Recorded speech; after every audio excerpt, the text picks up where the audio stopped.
Okay, it's time for the Sparkla guide. She just released today. I did a bunch of testing and I have a couple builds to share with you as usual. These are early builds, may change when people discover new things, but so far she seems pretty good. So yeah, she basically has 3 builds, you can say.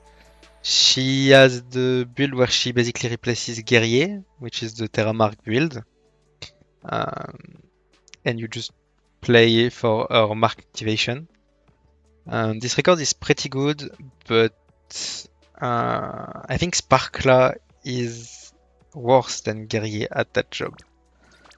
So if you were playing Terra Mark with Gerie before, and you were wondering if you want to pull Sparkla because you only like Terra Mark, you don't want to play Sparkla main, then I don't think she's worth pulling. I think with Sparkla you can only trigger Mark 7 times during her skill cast, and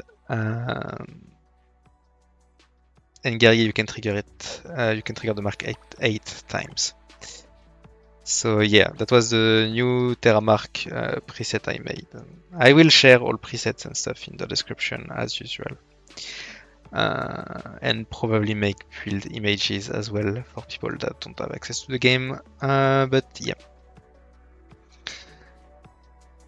So next I am going to talk and focus in this video. I'm not really going to talk about Terra Mark anymore. I think Terra Mark is pretty much figured out. So now I'm mostly going to talk about Sparkla main, which I think is very interesting and I think the team is very strong. So far the strongest build I have found on Sparkla is the main build 2, which is supposed to be the AOE build, and the main build 1 is supposed to be the single target build, but so far from all my testing, main build 2 seems to perform way better than main build 1, at least at low skill level. Main build 1 may scale better the higher your skills are, but yeah. So far, premium comp is Sparkla, Coronis, Nazuna, if you want to play a Terra main. I think with decent investment, this can rival the Terra Mark damage. Like, she has actually a pretty strong vanguard by herself. And if you have Spring Seeker Coronis, then the team will perform very well. Like, I made a quick record based on this preset. And I was already doing like 100 to 150k when my Sparkla is T0, no emblem, level 4 skills, and my Coronis is basically the same. I think she's T1, but yeah. Investment, not very much investment, and the team is already performing. Someone on the JP server during the first award that she released, so he shouldn't have that. I mean, he can have max kills.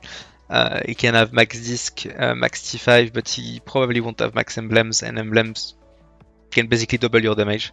And he already did like 800k, I think, a bit more than 800k, 800,000. So the potential for this team, like I mean the potential, the growth potential for this team is very huge. I really think if you truly invest in this team, you can probably rival the Terra Mark teams. So yeah, seems pretty strong. So that's the preset for B2. You don't need that many potential on Sparkla. There are some stuff you can take if you see her a lot, like Solution Support is fine, Velvet Prowl is fine, but these are very low priority. Coronis, I am running build 2 because it just performed way better for me damage wise. If you want to hard carry Sparkla, you can do something different where you just play her like the Terra Mark build. She won't do as much damage, but she will offer better supporting capabilities with these 3 potentials and these 2 potentials. But I think not playing Coronis for damage is kind of a waste. The Terra Mark team with Sparkla main, the Terra team, not Terra Mark. The Terra, it's a skill build team. The trackers mainly do skill damage in this team. But yeah, this team is looking a lot like the Umbra team, the Lux team, the Ventus team, as in Sparkla and Coronis will do a lot of damage, both of them. Like on the JP record that did 800k, Sparkla did 60%, Coronis did 40%, so it's basically the same spread as Umbra. And yeah, I think this team is as strong as a very invested Umbra team right now. So yeah, and Nazuna is basic penguin build with all the stuff that boosts the team. Jubilant Spin is a bit lower because in this team you want to do damage with Coronis and Sparkla, so you want to prioritize the things that boost the whole team, which seems logic. Something to note is that build 2 on Sparkla is a bit weird to play because there is a potential that requires you to be stationary. But you don't have to stay stationary the whole time your skill is active. Like you need to stay stationary for 5 seconds, but if you have to move, it's not the end of the world. You won't lose your stacks if you move. So you can activate your skill. If you have to dodge something, you dodge and then you stop moving. You just need to stop moving when you're safe, so that your skill can keep stacking and refresh itself as long as you're stationary. Like if you see it's gonna fade, you stop, you wait 1 second, and then you can move again. So you can still move, but it's a bit tricky to manage this static strike. It's a lot of attack, so you kinda need to manage it. I will go over how you play this build. I think there's two versions. There's two ways to play this build because of the fluffy rich Umbra potential, but I'm gonna go over our potentials in more detail later. I'm just going over my preset now. Same Coronis DPS build and same Nazuna. So yeah, build 2. I was talking about build 2. Now I'm going to talk about build 1. Build 1 is a bit different. You are extremely mobile with Sparkla build 1, but so far from my testing, it seems to do a lot less damage. Maybe it's because my skills are not high level enough, but yeah, maybe other stuff. I tried to see if this overrail volley was working for build 2 as well, but it doesn't work for build 2. And it's basically the same stuff with solution support that you can take, and same for Velvet Prowl is also fine to take. But yeah, you can attack while dashing with this build, which is a bit funny, but damage seems a bit low. And also there's this weird Stellar Crystal debuff that makes you deal a lot of damage, but it only lasts 5 seconds and you need to do 20 hits, so it's gonna be weird uptime. But if you can manage to somehow if you can somehow manage to have to cast your main skill 2 times during this debuff, because when you activate your main skill in this build, you can just cast it again. You can cast it 3 times, but if you can activate it 2 times during the Stellar Crystallize debuff, you will do a lot of damage. So huge potential for this build as well. I tried to test it, did not perform as well as build 2. Like I did pretty much half damage, but I think I was playing it wrong. The auto aim is also very annoying. You have to stay very close to the boss. Yeah, maybe on another boss this will be better, but for now I think build 2 is a bit stronger. Nazuna and Coronis are pretty much the same in this build. The other thing I tested is a Coronis Rose build, so it's the other build on Coronis, but it just deals less damage. It's instant damage, so it's easier if the boss moves a lot, but I think the damage is just slightly worse. You can take Aromatic Room on this build, it's fine, because not all vials despawn. Like you will have 6 rose vials and 1 wither vial, and the wither vial will stay on the field, so this stays active, so you can take that. And then this is even lower priority. But yeah, that's basically it for this build. Next, I tested some more free-to-play friendly teams. With Ridge, I only tested main build 2 because it performed better for me. So basically the same stuff on Sparkla, and the only thing that changes is that Ridge, you basically only have 3 potentials that do anything. This one is not that good. It's not a lot of attack for the squad. These are decent. I mean, you need to take something on Ridge, you can not just take nothing.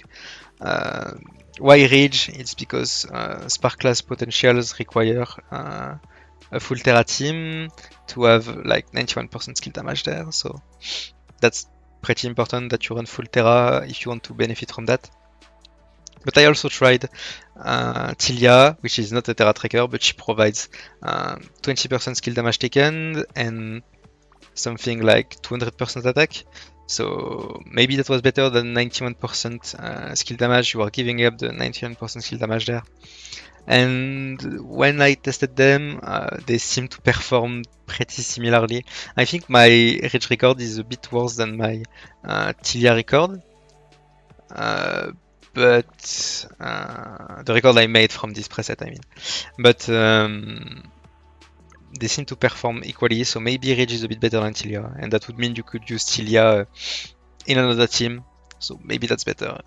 Don't know how your accounts look like, but on my second account I will probably do, if I end up pulling Sparkla, I will probably do something like Sparkla, Nazuna, Rage if I want to play my Lux team on the other side. Don't know yet what I'll do. But yeah, that was the quick start. I'm gonna talk about Sparkla a bit more now. So Sparkla, new Terra Vanguard tracker, so you basically want to play her as main. She has two builds that depend on how you transform her wheelchair when you use her skill. If you just tap her skill, she will enter some kind of catapult mode, artillery mode, where she will just launch bombs on the enemy. And that will trigger some stuff because of the build. But the other way you can use her skill is if you hold it, that she will transform with some sort of machine gun, and you can use your skill again after you hold it 3 times. Like if you're fast, you can use it 3 times. If you're a bit slower, you can only use it 2 times, but yeah. And she will just basically rapid fire the enemy, and you can move around a lot more easily in this form as well. Whereas with the tap, you are a bit slower and you have some potentials that require you to stay static. So yeah, if you're playing her in the Mark team because you don't have a Gerie, for example, you don't need to level her support skill. She will only deal Mark damage. So if you're only pulling her to play her in the Mark team, you don't need to level any of her skills. If you are playing her as a main though, you really need to level her main skill, that's the most important one. The rest is a bit lower priority, obviously. Her ultimate is not that good as well. There's no real support for her ultimate, unfortunately. So yeah, build 1, as I said earlier, is when you hold your skill, then you transform in some kind of machine gun. And you can use our skill again to activate the bunny rapid fire to unleash hell on the enemy. So yeah, if you play this build, you basically need these 3 potentials. They give a lot of damage for this build. I tried to see if Overrail worked on build 2, but it doesn't, and I tried to see if you could maintain the Clockwork Resonance buff on build 2, but you can't. 7 seconds is not enough for you to stack it. So these are build 1 exclusive. Build 2 is the tap, then transform. This enables you to use Bunny Roar, and they don't say anything about what it does really, but Bunny Roar basically launches 3 bombs on the enemy and activates Cyclone Dial. So Cyclone Dial will trigger when you cast Bunny Roar. Each shot deals 1000% attack as a Terra skill damage. So this will activate 3 times each time you use Bunny Roar. You can use Bunny Roar only once per skill use. So basically you can use Bunny Roar once every 15 seconds. Since I didn't really talk about that, but her skill has a 5-second cooldown, but you are transformed for 10 seconds. So you basically cycle on a 15-second timer. But yeah, Bunny Roar every 15 seconds ideally. There is one more way to use Bunny Roar, but I will talk about it a bit later. Neo Radiance Burst just makes it so that sometimes you launch 2 bombs instead of 1. It's not the most important one, but you cannot mix and match pings because they all require a specific mod, and you cannot use both mods at once. Ticking Aftershock, Cyclone Dial, Static Strike are all very good potentials for this build, obviously. Cyclone Dial, I think, is one of the stronger ones. Ticking Aftershock is also good because it's a bunch of skill damage, but maybe it's a bit on the weaker end. You don't trigger the booby traps that often. I think you only trigger them when you get the extra shell from Neo Radiant's Burst. So that means that you only trigger them 4 to 5 times at most, since you can only get one bottle of Instant Neo Solution every 2 seconds, and the skill lasts 10 seconds. So you most likely won't get more than 5 Neo Solutions. Static Strike is also a very good potential. Gives you a shield, which is not that important, but it's the potential that requires you to stay still. And as I said earlier, you can stack it, then move, then continue stacking it. You don't have to stay static for the whole duration of it. Sure, if you move, it's gonna stack slower, but if you are in danger of dying or you really need to dodge an attack, you can just dash and then return to being static, and you won't lose the stacks, and you will be able to upkeep the debuff. So you are not that constrained by this potential. You try to stay immobile when you play her, but if you need to dodge, just dodge. It's fine. The last potential that's really useful on her is Harmonic Barrage because it's just a generic 50% attack boost. Nothing else to say about this potential. The second part is pretty much irrelevant. It doesn't do basically any damage, but the first part is what you are looking for. And the last two potentials that kinda do something are Solution Support. That gives you basically a 90% attack boost at level 6 because you can grab 3 potent Neo Solutions. It's very low uptime though because our ultimate has a big 40-second cooldown, so it's clearly not the best potential, but it's something you can take. As a 5th potential. Same for Velvet Prowl, it's not that much attack, the scaling on this is not that good, maybe you're better off investing potentials in Azuna or Coronis or Rage or Tilia, I don't know.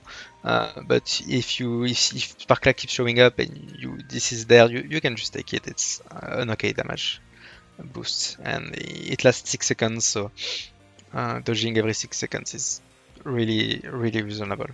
The ultimate potentials are not that good, I think. Maybe this one, since it deals Terra Mark damage, Terra Mark ultimate damage. Maybe it can be used in a Mark build. I tried it, didn't seem that good, but maybe I tried it wrong, I don't know. Prism Convergence, I don't think you can take. Distant targets means probably at the edge of your circle, and the boss will try to move close to you.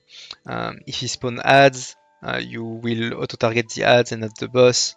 Unless the boss doesn't spawn ad and he somehow stays far away from you.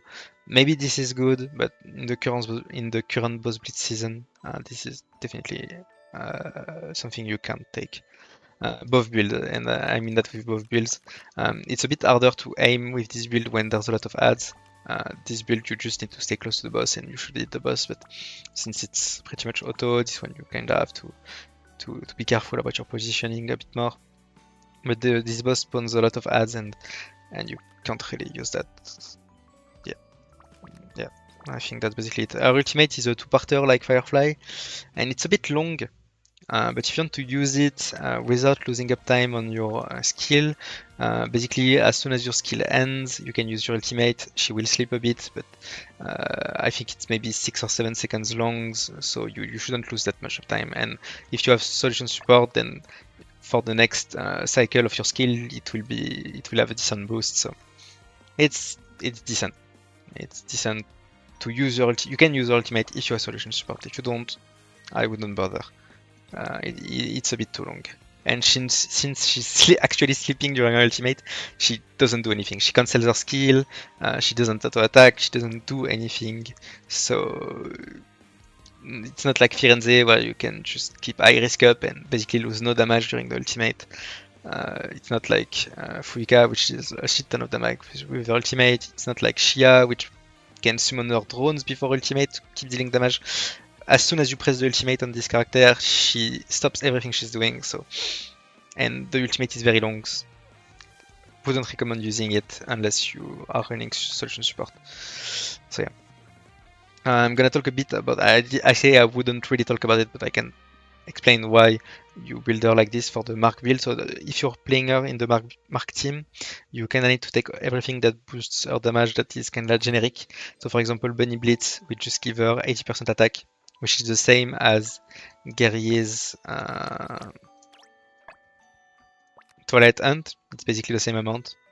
Gerie had Twilight Verdict, which was 160% Terra damage, and Sparkla has Gauge Overdrive, which is 169% damage. So basically the same.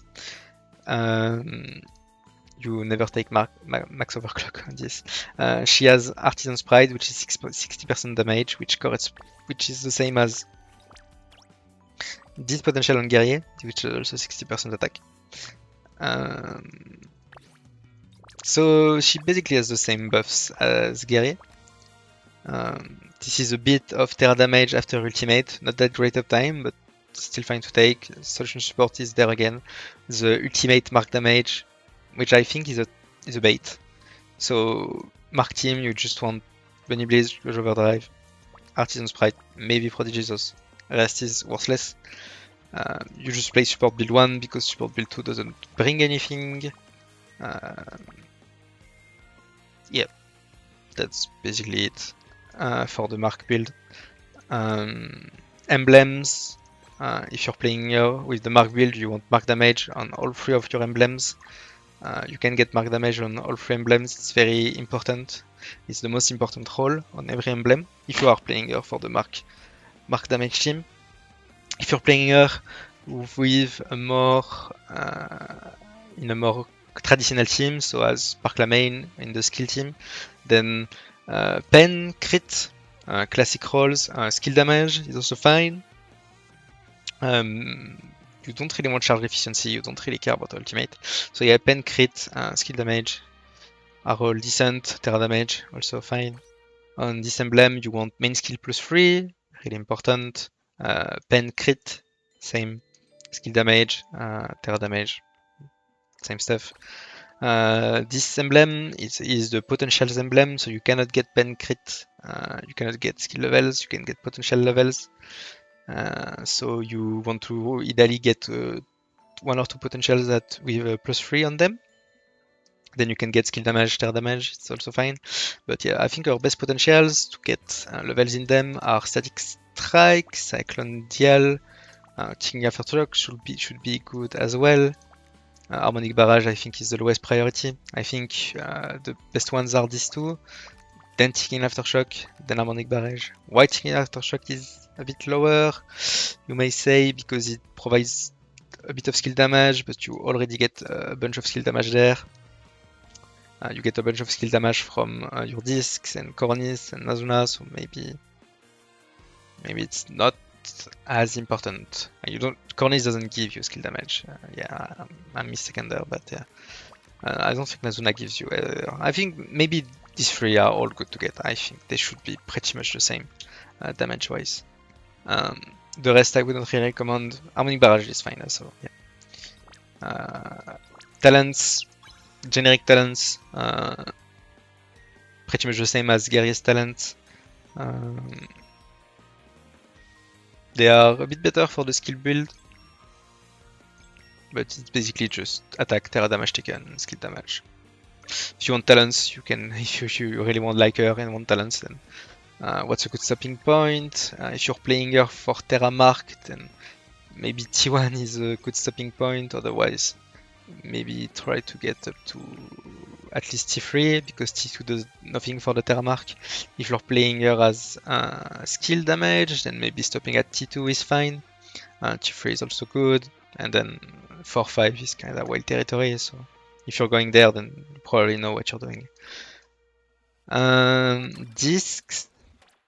So we got 2 new discs this update. Let me filter by Terra discs. So our signature disc is very good for the skill build, so when you play her as a main tracker, but it's completely useless. Actually useless if you play her with the Terra Mark team. So for example, if you don't want to pull Sparkla, but we're like, oh, maybe I can get her disc for my Gerie Mark team, just don't. It's wasted, literally wasted. The disc only boosts skill damage and skill damage taken.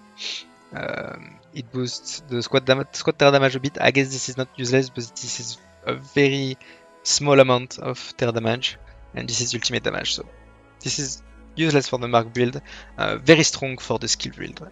As always, discs are not mandatory, but this disc is pretty strong for her specifically if you play her as main. The event disc is pretty good.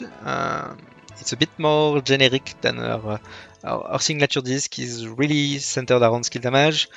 This disc has generic attack for the Terra Vanguard trackers. So this disc is a bit more versatile. You could use this disc in the Terra Mark team, but it's still pretty low numbers overall. I think this would be 10% attack once I get it to 6, which everybody will get this disc up to upgrade 6. But yeah, decent disc, not the best, but it's a very good option for free-to-plays. And then if you have the Coronis discs, the signature disc, the signature Coronis disc is very strong for the skill build. So when you play Sparkla as main, this disc is very strong. It gives 50% skill damage taken. Then it gives skill damage to the main tracker, and then more skill damage. Very strong disc. Boosts Coronis' damage and Sparkla's damage a lot. These two discs, if you play Sparkla's main, are kinda abyss. The event Coronis disc is not that good. It's ultimate damage, Terra versatile tracker damage, a bit of attack for the main tracker. Yeah, not that good. And then Nazuna and Gerie's disc. Nazuna's disc is like the best Terra disc ever. It's the squad Terra damage taken, like skill damage, squad Terra damage. I mean, this is basically the best Terra disc ever. So if you don't have it and you have a selector or something and you want to play Terra, then I highly recommend this disc. Gerie's disc is also very good for the skill team, and it's okay in the Mark team. In the Mark team, basically you only benefit from this squad damage there and this attack there. But in the skill team, you get 10% squad damage, 40% skill damage, then you get skill damage there and more attack there. So very strong disc. I was debating whether I was going to use Gerie's disc or Coronis' disc when I was testing Sparkla main. I ended up choosing Coronis' disc because it's way too good for Coronis. But if you don't have Coronis and only have Sparkla, then playing like if you have some pulls and you pull her disc because you want to, then if you have Sparkla's disc, Nazuna's disc, and Gerie's disc, very strong lineup. Like almost peace, like pretty much peace. For Sparkla, I think it's peace. If you don't have Coronis, I think it's peace. As disc, you can really use the Cataclysm Arena disc. I mean, it's an okay disc, especially if you have it at upgrade 6. It's a lot of squad terra damage, 20%, and then this Terra Vuln is always nice. So pretty good disc. This is the last part is useless, but it's not even that useless. It's 3% skill damage. It's not that good, but it's at least something. So yeah, this disc is also very good. Free-to-play that has been playing since the start can probably use like Nazuna's disc, Gerie's disc, Cataclysm Arena disc, or the new... I think Cataclysm Arena disc is better than this new disc though. But yeah, if you don't have any of those, then just use the Sparkla event disc, Cataclysm Arena disc. It's fine. Definitely fine. I can go over the disc lineups quickly, but basically, this is, I think, the best insult lineup right now. If you have all of those discs, if you are missing some of them, if you are missing the Coronis disc, you can definitely do that and use a high attack disc last or the Cataclysm Arena disc. If you are free to play, then definitely use the Cataclysm Arena disc, Weapon disc, and like if you have Nazuna's disc, then use Nazuna's disc. If you don't, you can use Garry's disc. If you don't, use Corny's disc. If you don't have it, then just a high regular attack disc of any element is fine.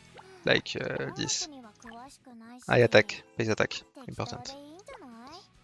But yeah, but that's basically what you can do with this disc setup.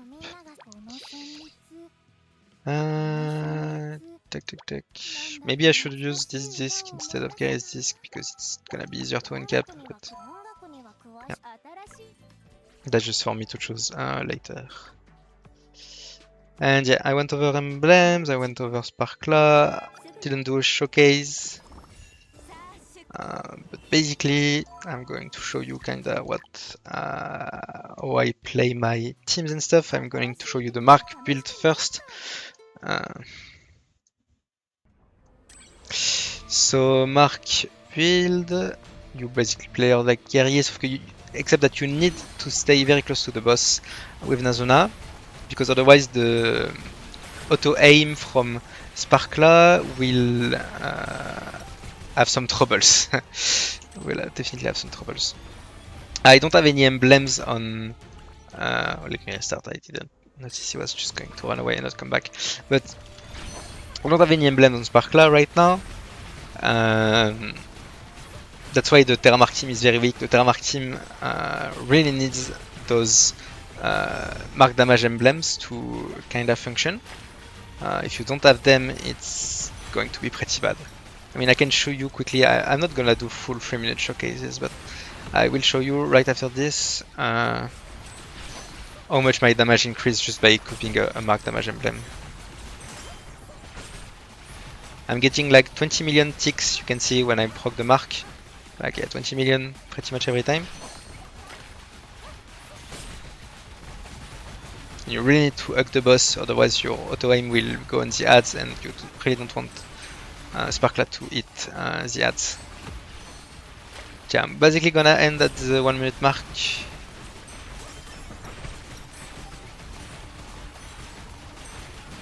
Yeah, so I did something like 25k. Didn't play that good, but yeah, 25k.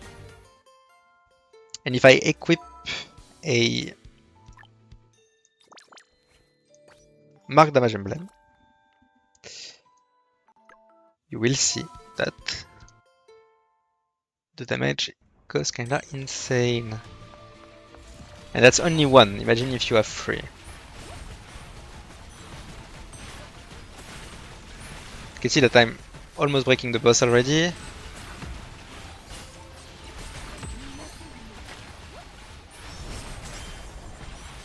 Yeah, and right now I'm getting like 40 million ticks, 30 to 40 million ticks pretty much. You can see that I'm doing a lot more damage with just that emblem. Like I didn't change anything else, you just saw. I just equipped that emblem. So yeah, mark damage, very strong as usual. This works exactly the same, by the way, for the Terra team. Yeah, that's one of the big problems. When the boss goes away, your auto target is on an ad, and that's extremely annoying. But yeah, there I kinda whiffed a skill cast, and I'm already like way over score. Like if I didn't whiff that skill cast, I would be basically double the score almost. So yeah. Mark emblems, very strong, very strong. There's nothing else on this emblem, basically, a bit of attack, but yeah. Okay, so now the actual kind of fun build. So this is the record I managed to make with the preset I showed you with build to Sparkla. The record is pretty nice. I am missing Rock and Carton Nazuna, which is a bit sad, but the rest is pretty much fine. So you will see kinda how I play this. So you try to stay immobile as much as possible, and then when you get to 5 stacks, I immediately use my big Rabbit Spin, Rabbit Blast or something. Use Coronis skill on cooldown.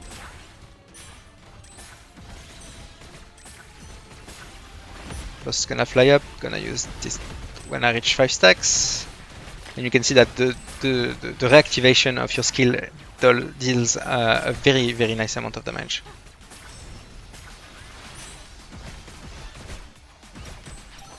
And as soon as I reach 5 stack, I use it. Boom. I would have liked to use it during break, but I think I got a bit unlucky with my break timing.